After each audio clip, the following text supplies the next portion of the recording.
Sir మీరు చెప్పండి, already మీరు ఒక ప్రధానోపాధ్యాయులు. ఈరోజు ఉపాధ్యాయులకు రక్షణ లేదు, ప్రధానోపాధ్యాయులకు కూడా రక్షణ లేదు. ప్రభుత్వ స్కూళ్ళలోకి మూకలు వచ్చి దాడి చేయడం, అది ఈ కేవలం హిందువులకు సంబంధించిన విషయం అడగట్లేదు.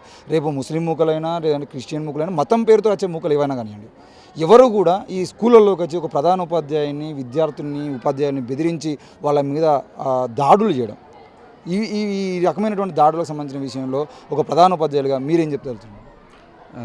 గుడ్ మార్నింగ్ అండి.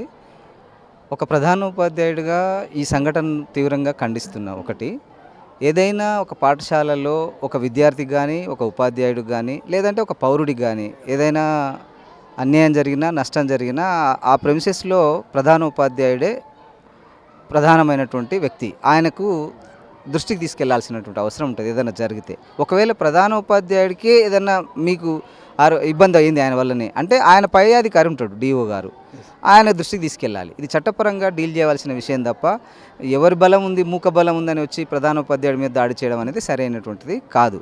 చట్టం ఏం చెప్తుందంటే, ఒక పాఠశాలలో మతపరమైనటువంటి ఏ విషయానికి కూడా తావు లేదు.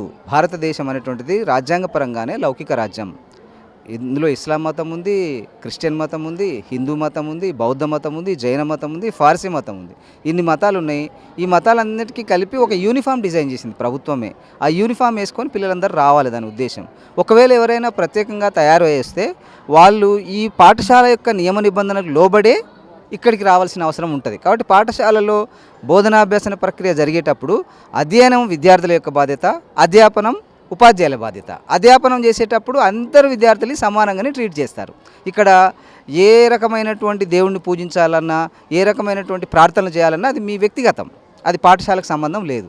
ఇక్కడ ప్రధానోపాధ్యాయుడు అయినటువంటి రాములు గారు చేసినటువంటి పని ఏమిటంటే, తను గణిత బోధన చేసేటప్పుడు టేబుల్స్ని నేర్పించేటప్పుడు ఆ అబ్బాయిని కూడా సహజంగానే పైకి లేపించి టేబుల్స్ చెప్పమన్నాడు. ఆ చెప్పకపోయేసరికి దగ్గరికి వెళ్ళి నిలబడి నించో అన్నాడు. నించో అన్నటప్పుడు విద్యార్థుల యొక్క భుజాల మీద, విద్యార్థుల యొక్క వీపుల మీద ఉపాధ్యాయుల యొక్క చేతులు నిమురుతూ ఉంటాయి, ప్రేమగా నిమురుతాయి, ప్రేమగా అభివృద్ధి చేయాలని కోరుకుంటాయి. కాబట్టి ఉపాధ్యాయుడి లేదా ప్రధానోపాధ్యాయుడి కాలు తగిలిందనో, చేయి తగిలిందనో ఇలా పిల్లల కాళ్ళు మొక్కించడం అనేది ప్రారంభమైతే అసలు గురు శిష్యులు అనే సంబంధానికి చాలా ప్రమాదకరమైనటువంటి ధోరణి ఇది. అసలు స్వాములు ఎవరైతే దాడి చేసినారో మూకుమ్మడిగా, వారందరూ కూడా ఆలోచించుకోవాలి. వాళ్ళందరికీ కూడా గురువు చదువు చెప్పకుండా ఎవరికి కూడా కనీసమైన జ్ఞానం వచ్చి ఉండదు. చదవడం రాయడమే కాకుండా భారత రాజ్యాంగంలో ఒక ముఖ్యమైన మాట ఉంటుంది. ఒక ముఖ్యమైన మాట ఏమిటంటే, ఈ దేశంలో అజ్ఞానం అనేటువంటి అంధకారాన్ని తొలగించడానికి, విజ్ఞానం అనేటువంటి ఒక దీపాన్ని వెలిగించడానికి ప్రధానమైనటువంటి వస్తువు ఏదంటే అది చదువు. అది బడిలోనే దొరుకుతుంది. ఈ గురువు ఇచ్చేటువంటి చదువును చదువుకోకుండా విద్యార్థుల యొక్క మనోభావాలు, ఉపాధ్యాయుల యొక్క మనోభావాలతో సంబంధం లేని వ్యక్తులు కొంతమంది కావాలనే ఈ వ్యక్తి యొక్క కులాన్ని ఆసరా చేసుకొని ఆయన మీద దాడి చేయడానికి ప్రయత్నం చేస్తున్నారనే విషయం మాత్రం ఇందులో స్పష్టం. కాబట్టి మేము చెప్పాలనుకున్న విషయం ఏంటంటే, చట్టము తన పని తను చేసుకుపోవాలి. ఇప్పుడు ఆ సదరు వ్యక్తికి ఎవరికైనా ఇబ్బంది జరిగింది అనుకుంటే, ఆ విద్యార్థి కానీ, ఆ తల్లిదండ్రులు కానీ, సమాజంలో ఉన్నటువంటి ఒక గ్రూప్ కానీ, వారికి చట్టం ఉంది. పోలీస్ స్టేషన్కి వెళ్ళవచ్చు, లేదా న్యాయస్థానానికి వెళ్ళవచ్చు, లేదా పై అధికారులకి తను కంప్లైంట్ చేయవచ్చు. అలా చేయకుండా వచ్చి ఉపాధ్యాయుడి మీద, ప్రధానోపాధ్యాయుడి మీద చొక్కా చింపేసి, బట్టలు చింపేసి దాడికి పాల్పడడం అనేటువంటిది గర్హనీయమైనటువంటి చర్య. దీని మీద చట్ట ప్రకారము తప్పనిసరిగా చర్యలు తీసుకోవాల్సిందే. ప్రధానోపాధ్యాయుడు తను కులపరంగా ఎస్సీ కేటగిరీకి చెందిన వ్యక్తి. తప్పనిసరిగా అట్లాంటి వ్యక్తి మీద దాడి చేసినందుకు అట్రాసిటీ కేసు సరిదరు వ్యక్తుల మీద బుక్ చేయవలసిందే. వారి మీద కఠినమైన చర్యలు తీసుకుంటే తప్ప రాష్ట్రంలో మిగతా వాళ్ళు ఇట్లాంటి మూకుమ్మడి దాడి చేసే వాళ్ళ మీద ఒక సరైనటువంటి చర్య తీసుకున్నట్టు, ఒక మంచి సందేశం పంపినట్టు అవుతుంది. కాబట్టి ఖచ్చితంగా ప్రభుత్వం అధికారులు దీని మీద స్పందించి, విద్యాశాఖ అధికారులు కానీ, మా డైరెక్టర్ ఆఫ్ స్కూల్ ఎడ్యుకేషన్ గారు కానీ, లేదా విద్యాశాఖ మంత్రిగా ఉన్నటువంటి గౌరవ రాష్ట్ర ముఖ్యమంత్రి గారు కానీ దీని మీద ఆలోచించి ప్రధానోపాధ్యాయులకు, ఉపాధ్యాయులకు పాఠశాలలో రక్షణ కల్పించి ఇట్లాంటి మూకదాడులను అరికట్టాలని నా యొక్క. మీ ప్రధానోపాధ్యాయులు అందరూ కలిసి, లేదంటే మీ ఎంఈఓ గారు కానీ, డిఓ గారు కానీ సమాచారం ఇచ్చారు. కనీసం అధికారులు ఇప్పటివరకు దాదాపుగా సంఘటన జరిగి 2-3 రోజులు అవుతున్నా కూడా ఇప్పటివరకు స్పందించిన తీరు కానీ కనబడట్లేదు, మీడియా ముఖంగా కానీ, లేదంటే అధికారులు ఇందులో ఇన్వాల్వ్ అయినట్టుగా. అంటే మీకేమైనా ఉందా ఇన్ఫర్మేషన్ అధికారుల నుండి, కేసులు కానీ, లేదంటే దీని మీద ఎంక్వైరీ కానీ చేస్తామని ఇన్ఫర్మేషన్? నాకు తెలిసిన సమాచారం మాత్రం డిఓ గారికి సమాచారం ఉంది. డిఓ గారు డైరెక్టర్ ఆఫ్ స్కూల్ ఎడ్యుకేషన్ గారికి కూడా సమాచారం ఇచ్చి ఉన్నారు. వారు కూడా డిఓ గారిని మళ్ళీ ఇక్కడ ఏం జరుగుతుందో సమాచారం తీసుకుంటున్నారు.